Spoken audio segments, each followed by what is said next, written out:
Friends, इस video की help से हम स्प्लिट एसी इंस्टॉलेशन के लिए कोर ड्रिलिंग प्रोसेस के बारे में जानेंगे। इस प्रोसेस के लिए हमें core drill machine, core drill bit extension rod, spanners, dust bag, tape, marker, measuring tape और ब्रश की आवश्यकता होगी। सबसे पहले इंडोर यूनिट के वॉल प्लेट होल्डर के सेंटर और पाइप के सेंटर को मार्क करेंगे। फिर दोनों मार्क्स के बीच का डिस्टेंस मेजर करें। एसी माउंट प्लेट के राइट लेग के सेंटर से मेजर्ड लेंथ के अकॉर्डिंग ड्रिलिंग के लिए पॉइंट मार्क करें। ड्रिलिंग पॉइंट के चारों तरफ डस्ट बैग लगा लें, जिससे डस्ट पार्टिकल्स इधर उधर ना फैले।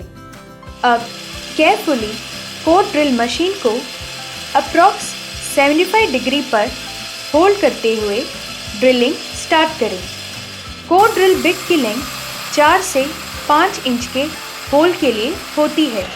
अगर वॉल की विड्थ इससे ज़्यादा है तो ड्रिलिंग मशीन में एक्सटेंशन रॉड फिक्स कर लेंगे।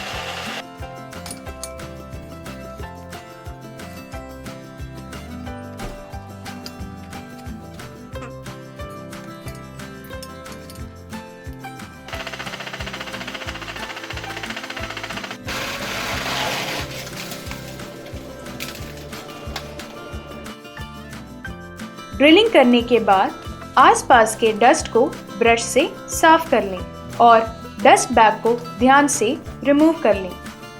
ध्यान रखें, डस्ट बैग ज़रूर इस्तेमाल करें। ड्रिलिंग के समय कोर ड्रिल मशीन को अप्रॉक्सीमेट 75 डिग्री पर होल्ड करें। Dust bag core drill bit में ना फंसे। आशा करते हैं इस वीडियो से आपको हेल्प मिलेगी। धन्यवाद।